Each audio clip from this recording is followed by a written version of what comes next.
തൻ്റെ മക്കളോട് സംസാരിക്കാനുള്ളത്, ദൈവത്തിന് തൻ്റെ മക്കളോട് ഇടപെടാനുള്ളത്, അത് ദൈവം കാലാകാലങ്ങളിൽ അതിനു വേണ്ടിയുള്ള ക്രമീകരണങ്ങൾ ചെയ്തു. അപ്പോൾ ആ ക്രമീകരണങ്ങൾ ചെയ്യുമ്പോൾ പരിശുദ്ധാത്മാവിൽ ദൈവത്തിന്റെ ആത്മാവ് എന്താണോ അത് നമുക്ക് തരാനുള്ളത്, അല്ലെങ്കിൽ നമ്മോട് സംസാരിക്കാനുള്ളത്, നമ്മോട് പറയാനുള്ളത്, അത് എക്കാലത്തും ദൈവം അതിനു വേണ്ടി ആക്കി വച്ചിരിക്കുന്ന, അത് മനുഷ്യരാകാം, അല്ലെങ്കിൽ മറ്റേതെങ്കിലും വസ്തുക്കളാകാം, പ്രപഞ്ചമാകാം, അതിലൂടെ നമുക്ക് വെളിപ്പെടുത്തി തരുമായിരുന്നു. അപ്പോൾ ഒരു കാര്യം മനസ്സിലാക്കണം, ദൈവം ആരാണെന്ന് ദൈവത്തിന് വെളിപ്പെടുത്തുവാൻ നിരവധി മാർഗങ്ങളുണ്ട്. അതിൽ ഓരോ കാലഘട്ടം, ഏദൻ തോട്ടത്തിൽ ദൈവം വെളിപ്പെട്ടതുപോലെയല്ല. ഏദൻ തോട്ടത്തിൽ ആദിമ മനുഷ്യരായ ആദമിന്റെ ഹവ്വയുടെ അടുക്കൽ ദൈവമായിട്ടിറങ്ങി വന്നു. വെയിലാറുമ്പോൾ യഹോവയായ ദൈവത്തിന്റെ കാലൊച്ച അവർ കേൾക്കുമായിരുന്നു, അല്ലേ? എന്നാൽ ഏദൻ തോട്ടത്തിൽ നിന്ന് പാപം ചെയ്ത മനുഷ്യനടുക്കൽ പിന്നെ ദൈവം ശബ്ദത്തിലൂടെയാണ് സംസാരിച്ചു കൊണ്ടിരുന്നത്. അങ്ങനെ ശബ്ദത്തിലൂടെ സംസാരിച്ചു കൊണ്ടിരുന്ന ദൈവം ആ ഒരു പീരീഡ് കഴിഞ്ഞപ്പോൾ യാഗപീഠത്തിലിറങ്ങി വന്നു, തീക്കകത്തിറങ്ങി വന്നു. ആരാധിക്കുമ്പോൾ ആരാധനാ സ്ഥലത്ത് ദൈവത്തിന്റെ സാന്നിധ്യം ഇറങ്ങി ദൈവം സംസാരിക്കുമായിരുന്നു. അത് കഴിഞ്ഞ് ദൈവം ചില പ്രത്യേകമാകുന്ന ദൈവത്തിന്റെ പ്ലാനും പദ്ധതിയും പൂർത്തീകരിക്കുവാൻ വേണ്ടി ദൈവം അതിന് വേണ്ട മറ്റൊരു ക്രമീകരണമാണ് ചെയ്തത്. പ്രവാചകന്മാരെ അതിനുവേണ്ടി ആക്കി വെച്ചു. നിങ്ങൾക്ക് ന്യായാധിപന്മാരുടെ പുസ്തകത്തിൽ ഒരു ദെബോര അറിയാമോ? ദെബോര, ആ സഹോദരി ഇസ്രായേലിനെ ആദ്യമായും അവസാനമായിട്ടും ന്യായപാലനം ചെയ്ത ഒരേ ഒരു സ്ത്രീ അത് ദെബോരയാ, അല്ലേ?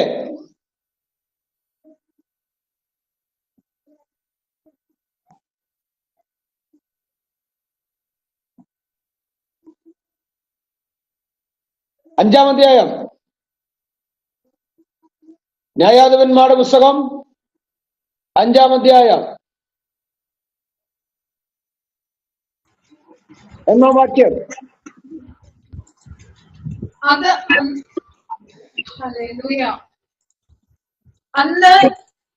അന്ന് ദെബോരയും അബീനാബിന്റെ മകനായ ബാരാക്കും പാട്ടുപാടിയത് എന്തെന്നാൽ, നായകന്മാർ ഇസ്രയേലിനെ നയിച്ചതിനും ജനം സ്വമേധയാ സേവിച്ചതിനും യഹോവയെ വാഴ്ത്തുവിൻ. രാജാക്കന്മാരെ 4-ാം അധ്യായം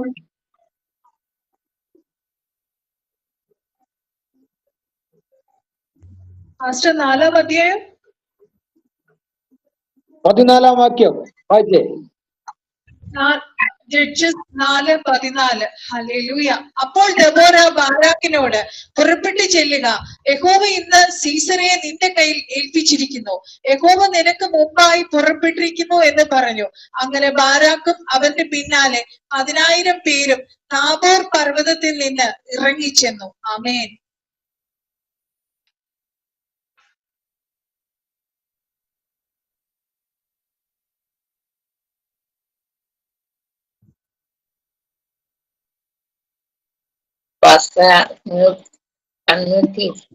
ഇസ്രായേൽ ജനത്തെ ന്യായപാലനം ചെയ്യുവാൻ, ഇസ്രായേൽ ജനത്തെ നയിക്കുവാൻ ദൈവം അനേക ആളുകളെ തിരഞ്ഞെടുത്തെങ്കിലും ഇവിടെ സാധാരണക്കാരിയായ ദെബോര എന്ന് പറയുന്ന ഒരു സ്ത്രീയെ അതിനുവേണ്ടി ദൈവം ആക്കി വെച്ചു. അവൾ ഒരു പ്രവാചകിയായിരുന്നു. നിങ്ങൾ ഈ ശങ്കർ എന്ന പേര് കേട്ടിട്ടുണ്ടോ? ശങ്കർ, ബൈബിളിൽ ശങ്കർ എന്ന് പറഞ്ഞൊരു ന്യായാധിപൻ ഉണ്ടായിരുന്നു.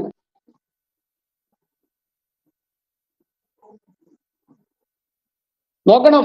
അപ്പോൾ ഇസ്രായേൽ ജനത്തെ നയിക്കുവാൻ ദൈവം ഈ ദെബോരയെ തിരഞ്ഞെടുത്തത്. 4-ാം അധ്യായം 4-ാം വാക്യത്തിൽ ഇങ്ങനെ വായിക്കുന്നുണ്ട്: ആ കാലത്ത് ലപ്പീദോത്തിന്റെ ഭാര്യയായ ദെബോര എന്ന പ്രവാചക ഇസ്രായേലിൽ ന്യായപാലനം ചെയ്തു. ന്യായാധിപന്മാരുടെ പുസ്തകം 4-ാം അധ്യായം 4-ാം വാക്യം. അപ്പോൾ ഈ ബൈബിളിൽ പ്രവാചക ശുശ്രൂഷ ചെയ്ത സ്ത്രീകളുണ്ട്, അല്ലേ? യഹോവയായ ദൈവത്തെ യഥാർത്ഥമായി വെളിപ്പെടുത്തുവാൻ ദൈവം തിരഞ്ഞെടുത്തിരിക്കുന്നത് നമ്മൾ ചിന്തിക്കും പുരുഷന്മാരെ മാത്രമാണെന്ന. അല്ല കേട്ടോ, സ്ത്രീകളെയും ദൈവം തിരഞ്ഞെടുത്തു. പുറപ്പാട് പുസ്തകം 15-ാം അധ്യായം 20-ാം വാക്യം. അവിടെ നിങ്ങൾ ഈ വാക്യങ്ങളൊക്കെ നോട്ട് ചെയ്ത് പോയാൽ മതി. ഞാൻ സമയം പോയി, നമ്മുടെ 10-15 മിനിറ്റ് നഷ്ടമായി. അതുകൊണ്ട് ഞാൻ വേഗത്തിൽ പറഞ്ഞു വിടാം. പുറപ്പാട് പുസ്തകം 15-ാം അധ്യായം 20-ാം വാക്യത്തിൽ അവിടെ ഇങ്ങനെ വായിക്കുന്നുണ്ട്: അഹരോന്റെ സഹോദരി മിരിയാം എന്ന പ്രവാചകി കയ്യിൽ തപ്പെടുത്തു. മിരിയാം ആരായിരുന്നു? ഒരു പ്രവാചകയായിരുന്നു.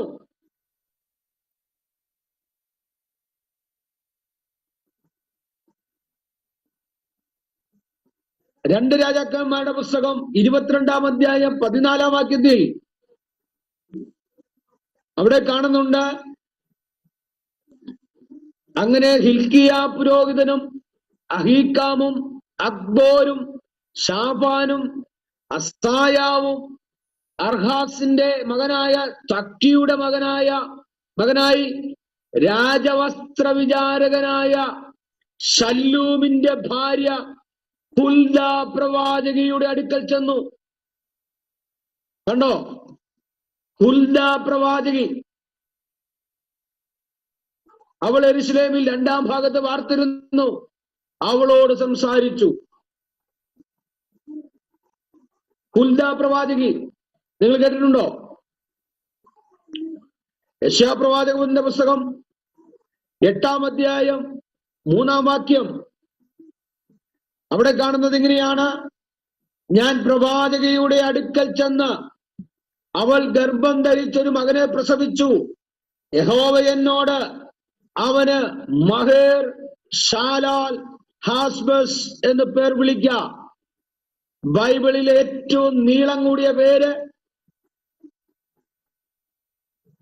ഇവിടെ ഒരു പ്രവാചകയെ കുറിച്ച് പറയുന്നുണ്ട്. ആ പ്രവാചകയുടെ മകളാണ്. അതാരാണ്? ഞാൻ ഊരിയ പുരോഹിതനെയും യെബോരോഖ്യാമിന്റെ മകനായ സെഖര്യാവെ എനിക്ക് വിശ്വസ്ത സാക്ഷികളാക്കി വയ്ക്കും.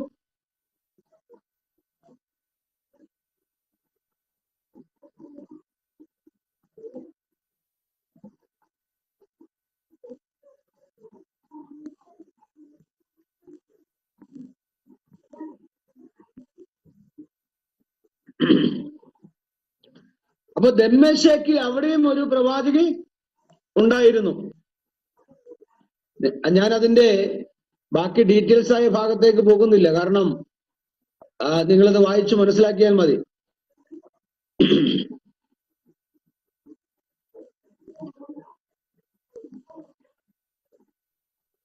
നമ്മൾ വായിച്ച ഭാഗത്തേക്ക് വീണ്ടും കടന്നു വരാം. ഇവിടെ ദെബോര പ്രവാചകി. ഇനി ലൂക്കോസിന്റെ സുവിശേഷത്തിൽ വരാം. പുതിയ നിയമത്തിൽ പ്രവാചകിമാരുണ്ടോ? ലൂക്കോസിന്റെ സുവിശേഷം 2-ാം അധ്യായം 36-ാം വാക്യം. The book of chapter Luke 2:36.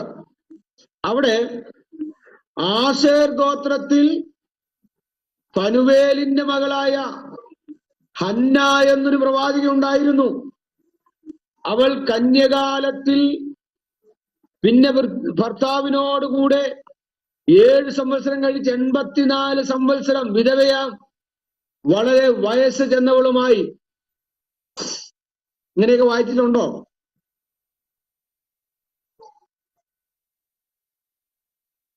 ദേവാലയം വിട്ടുപിരിയാതെ ഉപവാസത്തോടും പ്രാർത്ഥനയോടും രാവും പകലും ആരാധന ചെയ്തു പോന്നു.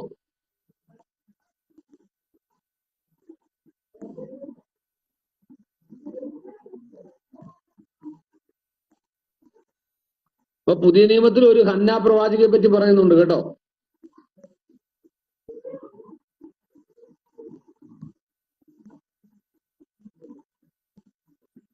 സ്തോത്രം. ഇനി അപ്പോസ്തല പ്രവൃത്തിയിലുണ്ടൊരു പ്രവാചകി, കണ്ടിട്ടുണ്ടോ?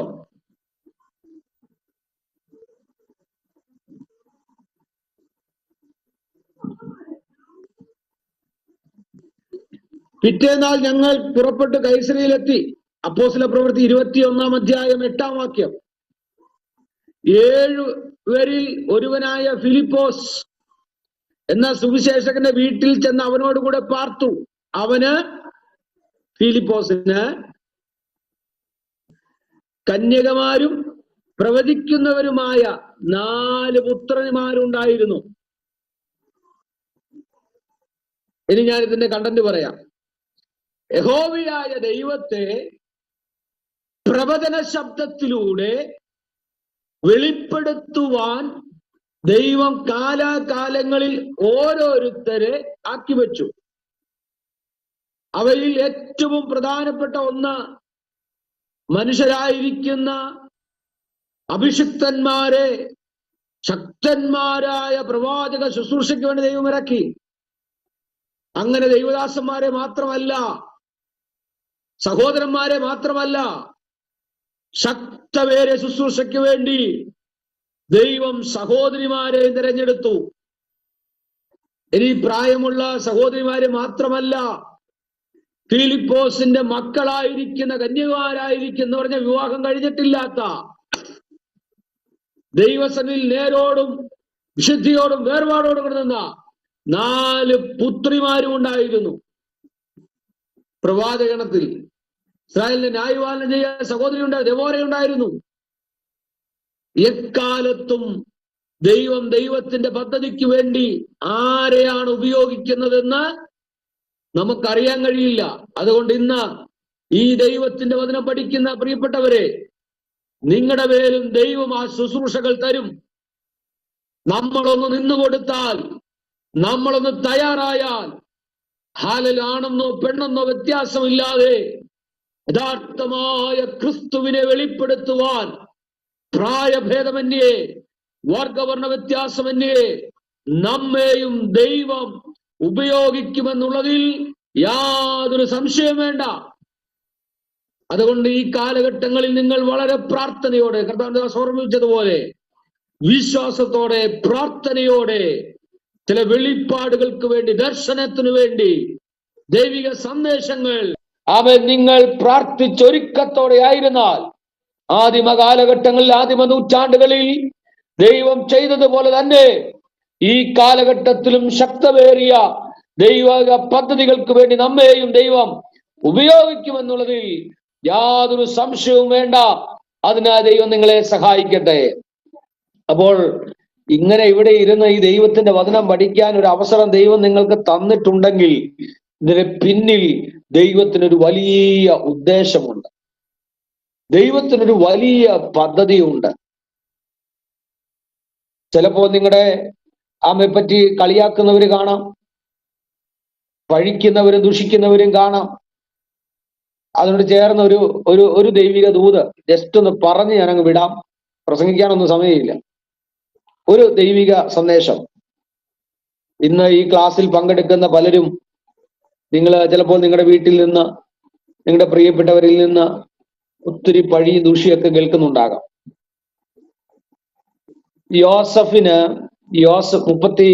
ഉൽപ്പത്തി പുസ്തകം 39-ാം അധ്യായത്തിലേക്ക് വരുമ്പോൾ യോസഫിന്റെ പിതാവ് ഒരു വസ്ത്രം കൊടുത്തു, ഒരു നിലയങ്കി. കൂടാതെ യോസഫ് തന്റെ സഹോദരന്മാരൊക്കെ ആയിട്ട് ഒരുമിച്ച് ഇങ്ങനെ ഇരിക്കുന്ന സമയത്ത് പെട്ടെന്നൊരു ദിവസം ഒരു സ്വപ്നം കണ്ടു.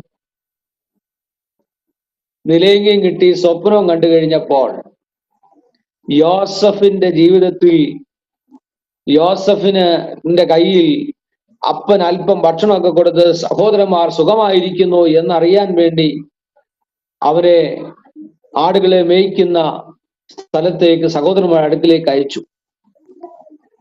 ഇതുമായിട്ട്, ഈ ഭക്ഷണവുമായിട്ട് യോസഫ് സഹോദരന്മാരുടെ അടുക്കൽ ചെന്നപ്പോൾ സഹോദരന്മാർ യോസഫിനെ വിളിച്ചൊരു പേരുണ്ട്. എന്താണെന്നറിയാമോ? പേരറിയാമോ? സ്വപ്നക്കാര.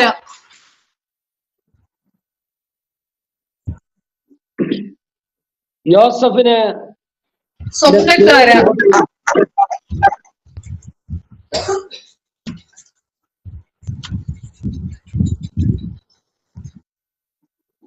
യോസഫിന്റെ പേര് മാറി. യോസഫിന്റെ ഇപ്പോഴത്തെ പേര് സ്വപ്നക്കാരൻ എന്നായി. ഇവിടെ സിസ്റ്റർ പറഞ്ഞു, നീ അല്പസമയം ബൈബിൾ വായിക്കുകയും പ്രാർത്ഥിക്കുകയും ദൈവസന്നിധിയിൽ സമയം ചെലവഴിക്കുകയും ചെയ്യുമ്പോൾ ഇത് കാണുന്നവർ നിന്നിലൊരു ദർശനം ഉള്ളത് കൊണ്ട്, ഒരു ദൈവിക വെളിപ്പാടുള്ളത് കൊണ്ട്, ഒരു ദൂതുള്ളത് കൊണ്ട്, ഒരു ദൈവിക വാക്തത്വം ഉള്ളത് കൊണ്ട് ദൈവത്തിന് വേണ്ടി നിൽക്കാൻ തയ്യാറാകുമ്പോൾ ഇതുപോലെ സ്വപ്നക്കാരൻ എന്ന് പറഞ്ഞ് യോസഫിനെ കളിയാക്കിയതുപോലെ നിങ്ങളുടെ വാക്തത്വത്തെ ചൂണ്ടിക്കാണിച്ചുകൊണ്ട് കളിയാക്കുന്ന ഒരുപാട് പേര് കാണും. അന്ന് യോസഫിനും അറിയത്തില്ല എന്താ സംഭവിക്കാൻ പോകുന്നതെന്ന്. പക്ഷെ യോസഫിന് ഒന്നറിയാം, ദൈവം കൊടുത്ത ദർശനം, ദൈവം കൊടുത്ത വാക്തത്വം. ഓരോ സമയത്ത് കുഴിയിൽ വീഴുമ്പോൾ, കാരാഗ്രഹത്തിൽ വീഴുമ്പോൾ യോസഫ് ഇത് കണ്ട് ആമേൻ ഈ പ്രതിസന്ധിയുടെ നടുവിൽ തളർന്നു പോകാത്തതിന് കാരണം ദൈവം കൊടുത്ത വാക്തത്വം, ദൈവം കൊടുത്ത ദർശനം. അത് കണ്ട് പുഞ്ചിരിക്കുകയായിരുന്നു, അതുകൊണ്ട് സന്തോഷിക്കുകയായിരുന്നു. അവർ ഈ ക്ലാസ്സിൽ വന്നിരിക്കുന്ന നിങ്ങളും, നിങ്ങൾ സഹോദരിമാരാണ്, അല്ലെങ്കിൽ നമ്മൾ സഹോദരന്മാരാണ്, നമുക്ക് കഴിവില്ല, അയ്യോ ഞങ്ങൾ എങ്ങനെ അവിടെ എത്തും, ഈ സാഹചര്യങ്ങൾ, പ്രതിസന്ധികൾ, വേദനകളൊക്കെ ഉണ്ട് എന്ന് വിചാരിച്ച് നിരാശപ്പെടരുത്. ഒരു വാക്തത്വം ദൈവം തന്നിട്ടുണ്ട്, ഒരു ദർശനം ദൈവം തന്നിട്ടുണ്ട്. അത് നോക്കി പുഞ്ചിരിക്കുവാൻ ഹബക്കൂക്ക് പ്രവാചകൻ പറയുന്ന പോലെ ദർശനത്തിന് അവധി വെച്ചിരിക്കുന്ന സമാപ്തിയിലേക്ക് എത്തുവാൻ ബന്ധപ്പെടുന്ന വാരും നിശ്ചയം, സമയം തെറ്റുകയുമില്ല. അതിനായി കാത്തിരിക്കാം. ആ വാക്തത്വത്തിലേക്ക് നമുക്ക് നടന്നു കയറാം. ഓക്കെ, അപ്പോൾ സഹോദരിമാരുടെ ഒരു സംഘം പ്രവാചക ശുശ്രൂഷയിലൂടെ ദൈവത്തെ വെളിപ്പെടുത്തിയിരുന്നു. യഥാർത്ഥമായി കഴിഞ്ഞ ആഴ്ച ഞാൻ ഓർമ്മിപ്പിച്ചതുപോലെ ദൈവത്തിനായ ക്രിസ്തുവിന്റെ ജഡാവതാരത്തിലാണ് യഥാർത്ഥ ദൈവം ആരാണെന്ന് നമ്മുടെ മുമ്പിൽ വെളിപ്പെടുത്തി തന്നത്. കാരണം പ്രവാചകന്മാരെല്ലാം പാപം ചെയ്തു പോയി, പുരോഹിതന്മാർ തെറ്റുകൾ ചെയ്തു. അതുപോലെ തന്നെ നമ്മൾ പഠിച്ചു വരുമ്പോൾ രാജാക്കന്മാർ തെറ്റ് ചെയ്തു, ദൈവമാക്കി വെച്ച ലീഡേഴ്സ് എല്ലാം തെറ്റ് ചെയ്തു.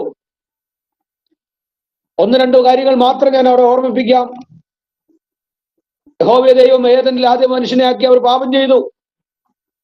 ഹായിനും ഹാബേലും നല്ല അനുഗ്രഹിക്കപ്പെട്ട അടിപൊളി ആരാധന നടത്തി, പക്ഷെ അവിടെയും പാപം ചെയ്തു, സ്വന്തം സഹോദരനെ വധിച്ചു. പിന്നെ ലോകം മുഴുവൻ വഷളത്വം നിറഞ്ഞപ്പോൾ, പാപം നിറഞ്ഞപ്പോൾ നോഹയും കുടുംബത്തെ ദൈവം തെരഞ്ഞെടുത്തു, അവിടെയും തെറ്റ് ചെയ്തു, പാപം ചെയ്തു. നമ്മുടെ സാമാന്യ ഭാഷയിൽ, നമ്മുടെ നാട്ടുഭാഷയിൽ പറഞ്ഞാൽ നോഹ അടിച്ച് ഫിറ്റായി തുണി പോലും ഇല്ലാതെ കിടക്കുകയാണ്, അല്ലേ? ഒരു വലിയ പ്രളയം കഴിഞ്ഞിട്ടും എത്ര കിട്ടിയാലും പഠിക്കുകയില്ലെന്ന് പറഞ്ഞ ചിലരുണ്ട് ഇതുപോലെ. എന്നാലും ദൈവം അവരോട് ക്ഷമിച്ച് സ്വന്തം മകനെ ശപിച്ചു. അങ്ങനെയൊക്കെ ജീവിതം മുന്നോട്ട് പോയി. അബ്രഹാമിന്റെ കാലഘട്ടത്തിൽ അബ്രഹാം കാണിപ്പാനിക്ക് ദേശത്തേക്ക് യാത്ര ചെയ്തെങ്കിലും സ്വന്തം ഭാര്യ സഹോദരിയാണെന്ന് പറഞ്ഞ് രാജാവിന് മുമ്പിൽ കള്ളം പറഞ്ഞു. ദൈവത്തെക്കാൾ ഭയം രാജാവിനെ. മരണഭയം എല്ലാവർക്കും ഉണ്ടാവുമല്ലോ. അതുകൊണ്ടെന്താ, പറ്റിക്കുന്നവനാ ദൈവം, അല്ലേ? ദൈവത്തെ അവിശ്വസിച്ചു. പിന്നീട് നമ്മൾ വരുമ്പോൾ ഇസഹാക്കിന്റെ കാലഘട്ടം, വലിയ കുഴപ്പമില്ലാതൊക്കെ പോയി. പക്ഷെ യാക്കോബിന്റെ കാലഘട്ടം വന്നപ്പോഴേക്കും അവിടെയും പറ്റിയ കേസായി, വഞ്ചനയായി, ചതിയായി. അടുത്ത് നമ്മൾ പഠിക്കുമ്പോൾ സഹോദരന്മാർ യോസഫിനെ നിഷ്കരുണം കൊന്നുകളയാൻ ഭാവിച്ചു. അടുത്ത് നമ്മൾ പഠിക്കുമ്പോൾ ദൈവം ആക്കി വെച്ച ലീഡർ അയക്കുന്ന മോശ ദ ഗ്രേറ്റ് ലീഡറാണ്. പക്ഷേ ഒറ്റയടിക്ക് ഒരുത്തനെ കൊന്നവനാ ദേഷ്യം കയറിയപ്പോ. അവിടെ കൊണ്ട് തീർന്നോ? ദൈവം തിരഞ്ഞെടുത്ത് ഇസ്രായേൽ ജനത്തെ നയിച്ചു കൊണ്ടുപോകുന്ന വഴിക്കും നിങ്ങൾക്കറിയാമോ, കയ്യിൽ കൊടുത്ത കൽപ്പലക ഉടച്ചു. ജനമുണ്ടാക്കി വെച്ച ഒരു കാളക്കുട്ടിയെ ഉടച്ച് അതിനെ കത്തിച്ച് അതിന് ചാരമെടുത്ത് ആ ജനത്തെ മുഴുവൻ കുടിപ്പിച്ചു കളഞ്ഞു. എന്നിട്ടും കലിപ്പ് തീരാനിട്ട് ആ തലമുറയെ മുഴുവൻ കൊന്നുകളഞ്ഞു. അതിലാകെ അക്കരെ കടന്നത് യോശുവും കാലേബും മാത്രമാണ് ആ തലമുറയിൽ. അത് കഴിഞ്ഞ് മുന്നോട്ട് വരുമ്പോൾ ന്യായാധിപന്മാരുടെ കാലഘട്ടം, അവിടെയും പാപം ചെയ്തു. ഞാൻ ഈ പറഞ്ഞ ആളുകളെല്ലാം ശക്തന്മാരായിരുന്നു, മിടുക്കന്മാരായിരുന്നു, യോദ്ധാക്കളായിരുന്നു. ന്യായാധിപന്മാരുടെ കാലഘട്ടത്തിൽ ശിംശോൻ പാപം ചെയ്തു. രാജാക്കന്മാരുടെ കാലഘട്ടത്തിൽ ശൗൽ ദൈവത്തിന് വിരുദ്ധമായി അനുസരണക്കേട് കാണിച്ചു. ദാവീദ് ചേർത്ത് നിർത്തേണ്ട മിരിയാം നമ്മുടെ സ്ത്രീയെ മോഹിച്ചു. പടനായകനെ മുൻനിരയിൽ നിന്ന് എന്ത് ചെയ്തു?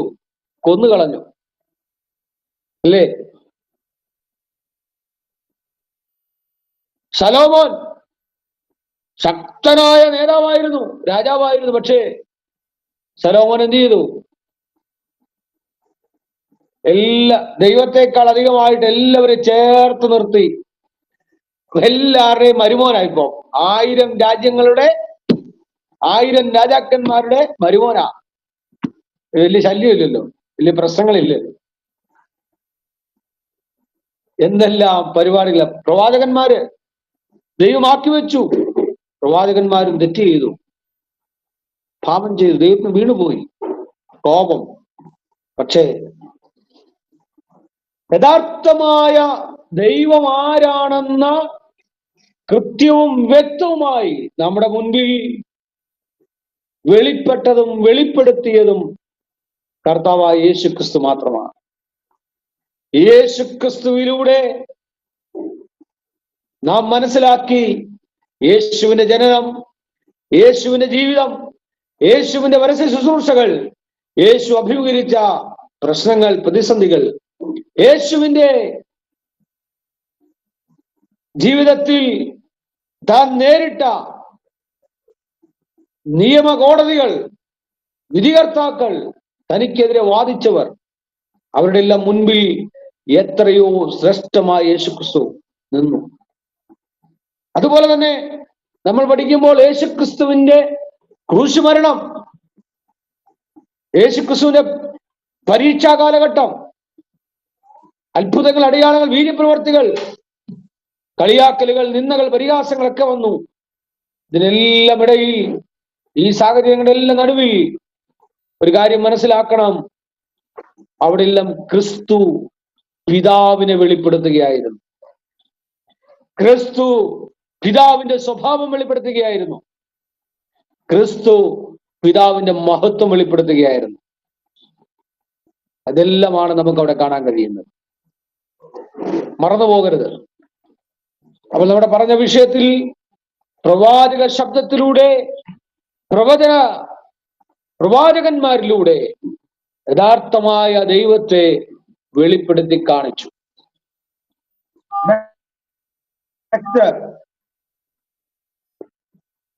അടുത്ത നമ്മൾ പഠിക്കാൻ പോകുന്നത് വേദപുസ്തകത്തിന്റെ ദൈവനിശ്വാസീയത.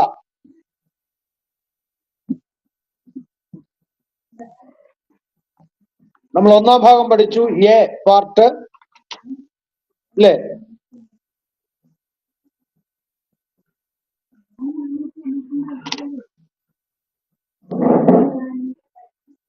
അത് പൊതുവായ വെളിപ്പാടായിരുന്നു, പൊതുവായ വെളിപ്പാട്. ദൈവത്തിന്റെ പ്രത്യേകമായ വെളിപ്പാട് രണ്ടാമത് നമ്മൾ പഠിച്ചു. അടുത്തത് വേദപുസ്തകത്തിന്റെ ദൈവനിശ്വാസീയത, ഇൻസ്പിരേഷൻ ഓഫ് ദ ബൈബിൾ. ഇച്ചിരി കടുകട്ടിയ ഭാഗമാണ്, നിങ്ങൾ ശ്രദ്ധയോടെ ഇരിക്കണം മനസ്സിലാക്കണമെങ്കിൽ. 2 തിമോഥെയോസിന്റെ ലേഖനം 3-ാം അധ്യായം 16-ാം വാക്യം. 2 തിമോത്തി ചാപ്റ്റർ 3 വേഴ്സ് 16. അവിടെ നമ്മൾ വായിക്കുന്നത് ഇങ്ങനെയാണ്: എല്ലാ തിരുവെഴുത്തും ദൈവശാസ്ത്രീയമാകയാൽ ദൈവത്തിന്റെ മനുഷ്യൻ സകല സൽപ്രവർത്തിക്കും വക പ്രാപിച്ച് തികഞ്ഞവനാകേണ്ടതിന്. അപ്പോൾ വേദപുസ്തകത്തിന്റെ ആധികാരികതയ്ക്ക് അടിസ്ഥാനമായ മറ്റൊരു കാരണം എന്ന് പറയുന്നത് വേദപുസ്തകത്തിന്റെ ദൈവനിശ്വാസീയതയാണ്. എല്ലാ തിരുവെഴുത്തും ദൈവശാസ്ത്രീയമാകയാൽ, ദൈവശാസ്ത്രീയം എന്താ? ദൈവശാസ്ത്രീയം എന്ന വാക്കിന്റെ അർത്ഥം എന്താ? ശാസ്ത്രീയം എന്ന വാക്കിന്റെ അർത്ഥം ദൈവത്തിന്റെ ശ്വാസം, ദൈവത്തിന്റെ ശ്വാസം എന്ന് മാത്രമല്ല.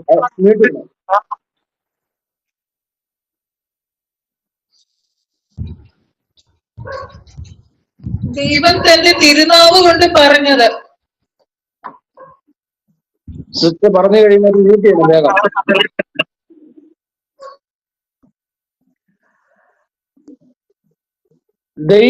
ദൈവശാസ്ത്രി എന്ന് പറയുമ്പോൾ ദൈവത്തിന്റെ തിരുനാവ് കൊണ്ട് പറഞ്ഞത് അത് വേറെ ഭാഗം. ഈ ഞാൻ ചോദിച്ചത് ശാസ്ത്രീയം എന്ന് പറഞ്ഞാൽ എന്താണ്? ശാസ്ത്രീയം എന്ന് പറഞ്ഞാൽ ശ്വാസോച്ഛ്വാസം ഉണ്ട് അല്ലേ? ശ്വാസം അകത്തേക്ക് വലിക്കുക. ശ്വാസോച്ഛ്വാസം എന്ന് പറഞ്ഞാൽ ഉച്ഛ്വസിക്കുക. ഉച്ഛ്വസിക്കുക എന്നുള്ളതാണ് ഈ ശാസ്ത്രീയം എന്ന പദത്തിന്റെ അർത്ഥം. ഉച്ഛ്വസിക്കുക. അപ്പൊ ദൈവം ഉച്ഛ്വസിച്ചത് ഇപ്പൊ ഏകദേശം നിങ്ങൾക്ക് മനസ്സിലായി കാണും. ദൈവം ഉച്ഛ്വസിച്ച കാര്യം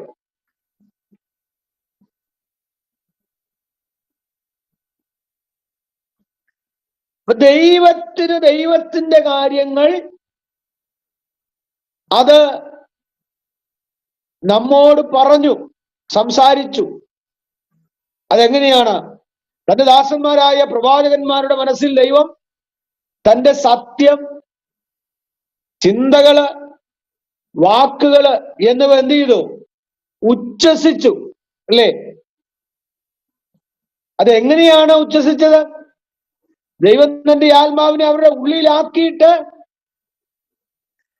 അവർ എന്ത് എഴുതണമെന്ന് ദൈവം ആഗ്രഹിച്ചുവോ ആ കാര്യങ്ങൾ മാത്രം എഴുതുവാൻ അവരെ പ്രേരിപ്പിച്ചു. അതുകൊണ്ട് ദൈവവചനം ദൈവനിശ്വാസീയമാണ്. ദൈവത്തിന്റെ വായിൽ നിന്ന് വരുന്ന സകല വചനം കൊണ്ട് മനുഷ്യൻ ജീവിക്കണമെന്ന് ദൈവം ആഗ്രഹിക്കുന്നുണ്ട്. അതുകൊണ്ടാണ് മത്തായി സുവിശേഷം 4-ാം അധ്യായം 4-ാം വാക്യം അവിടെ നമ്മൾ വായിക്കുമ്പോൾ കാണുന്നുണ്ട്, ദൈവത്തിന്റെ മനുഷ്യൻ അപ്പം കൊണ്ട് മാത്രമല്ല ദൈവത്തിന്റെ വായിൽ നിന്ന് വരുന്ന വചനം കൊണ്ടും ജീവിക്കുന്നു. യഥാർത്ഥത്തിൽ സത്യം അതല്ലേ?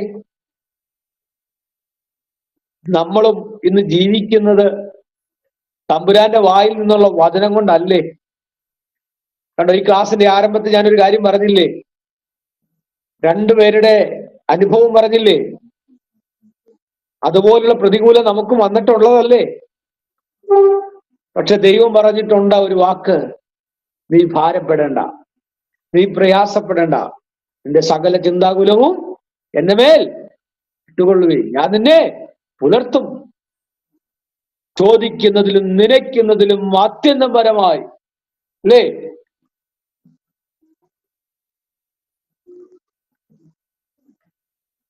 അതിനെ ക്ലാസ് എടുത്തുപോയ നമുക്കൊരു ഒരു പ്രത്യേക അറ്റ്മോസ്ഫിയറിലേക്ക് പരിശുദ്ധാത്മ കൊണ്ടുപോവുകയാണ്. നോക്കണം, ഇവിടെ വായിക്കുന്നു, എല്ലാ തിരുവെഴുത്തും ദൈവവിശ്വാസ്യമാകിയാൽ ദൈവത്തിന്റെ മനുഷ്യൻ സകല സൽപ്രവർത്തിക്കും വക പ്രാപിച്ച് തികഞ്ഞവനാകേണ്ടതിന് ഉപദേശത്തിനും ശാസനത്തിനും ഗുണീകരണത്തിനും നീതിയിലെ അഭ്യാസനത്തിനും പ്രയോജനമുള്ളതാകുന്നു. ആ ഒരു ഇൻസ്പിറേഷൻ നിങ്ങൾ ചിന്തിച്ചേ, അല്ലേ? ദൈവത്തിന്റെ വചനം മനുഷ്യന് കൊടുക്കുന്ന ഇൻസ്പിറേഷൻ, ആ ഉത്തേജനം, ആ ധൈര്യം, ആ പ്രോത്സാഹനം. അതുകൊണ്ടാണ് കറുത്ത പൈൻറ്റിട്ട് വെള്ള പേപ്പറിൽ കറുത്ത മഷി കൊണ്ട് എഴുതിയ ഈ പുസ്തകം ഒരു കഥാപുസ്തകം വായിക്കുന്നത് പോലെയല്ല, ഒരു നോവൽ വായിക്കുന്നത് പോലെയല്ല. എന്തിനു പറയുന്നു? രാവിലത്തെ ന്യൂസ് പേപ്പർ എടുത്ത് വായിക്കുമ്പോൾ അത് വായിക്കുന്ന സമയം മുതൽ ഞെട്ടിപ്പിക്കുന്ന വാർത്തകൾ,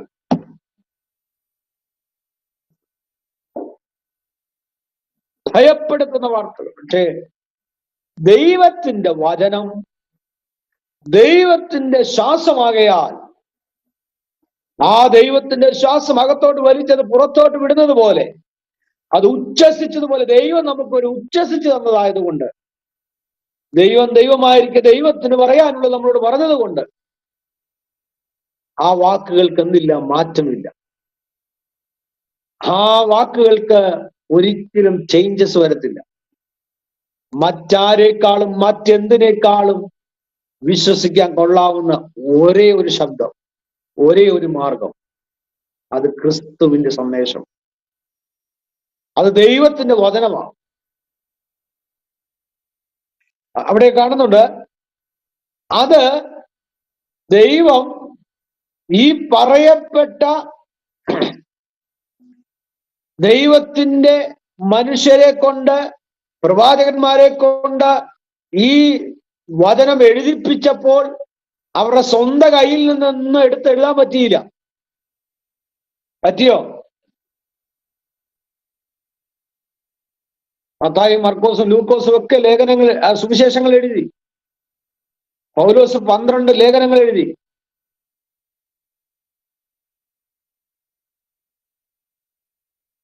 എന്നാൽ ഒരൊറ്റ പ്രാവശ്യം പോലും ദൈവവചനത്തിൽ ദൈവം പറയാത്ത കാര്യങ്ങൾ എഴുതാൻ പറ്റിയില്ല അവർക്ക്. ഇതിൽ എന്ത് എഴുതിയിട്ടുണ്ടോ അതെല്ലാം ദൈവം പറഞ്ഞിട്ട് എഴുതിയതാ. അതുകൊണ്ടാണ് ഈ ബൈബിളിന് തുടക്കവും ഒടുക്കവും കിട്ടിയത്. ഇത് ആ ദൈവത്തിന്റെ ശ്വാസമാണ്.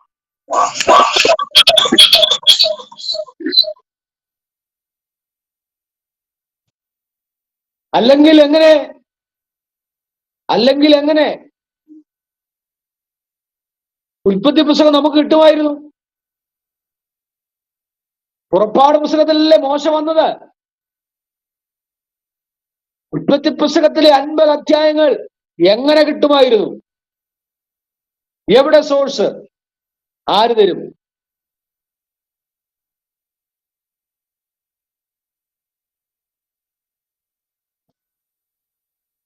ഇൻസ്പിരേഷൻ എന്ന് ഇംഗ്ലീഷിലേക്ക് വിവർത്തനം ചെയ്തിരിക്കുന്ന ആ പദം ഗ്രീക്കിൽ തെയോപ്ന്യൂസ്റ്റോസ്, മനസ്സിലായോ? ഗ്രീക്കിൽ ആ പദം നമ്മൾ കാണുന്നത് തെയോപ്ന്യൂസ്റ്റോസ്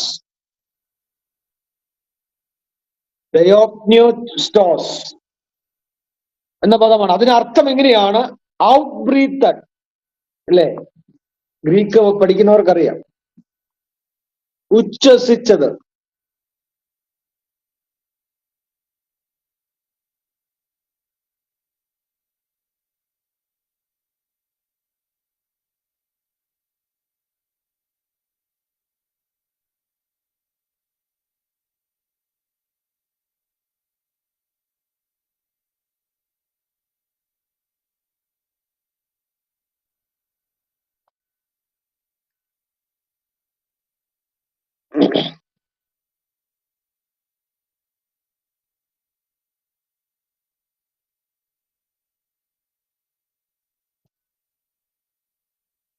എന്തുകൊണ്ടാണ് ദൈവം ദൈവത്തിന്റെ ചിന്തകളും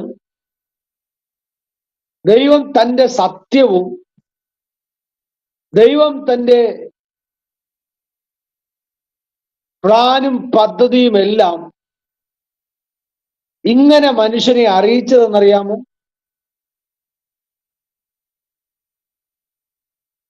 എന്തുകൊണ്ടാണ് ഇങ്ങനെ ദൈവം നമുക്ക് തന്നത്?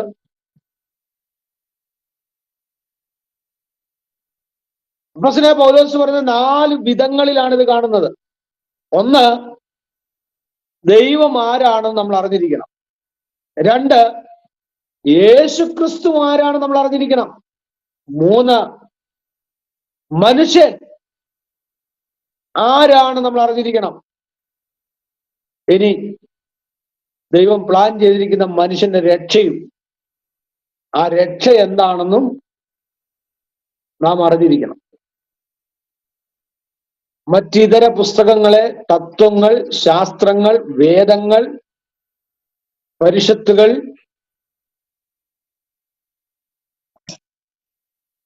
അങ്ങനെ ഒന്നിനു പിറകെ ഒന്നായി ഈ ഭൗമോപരിതലത്തിൽ കാണപ്പെടുന്ന ഏത് ഗ്രന്ഥങ്ങളെക്കാളും സത്യവേദ പുസ്തകത്തിന് മൂല്യമുള്ളത് ഈ ഒരു ഒറ്റ കാരണം കൊണ്ടാണ്. സത്യങ്ങളെക്കുറിച്ച് പഠിപ്പിക്കുക, ദുരുപദേശങ്ങളെയും പാപങ്ങളെയും ശാസിക്കുക, തെറ്റായ പാതയിലേക്ക് വഴുതിപ്പോകുന്നവരെ തിരുത്തുക, അനീതി നിറഞ്ഞ ലോകത്തിൽ നീതിയോടെ ജീവിപ്പാൻ ദൈവജനത്തെ പരിശീലിപ്പിക്കുക.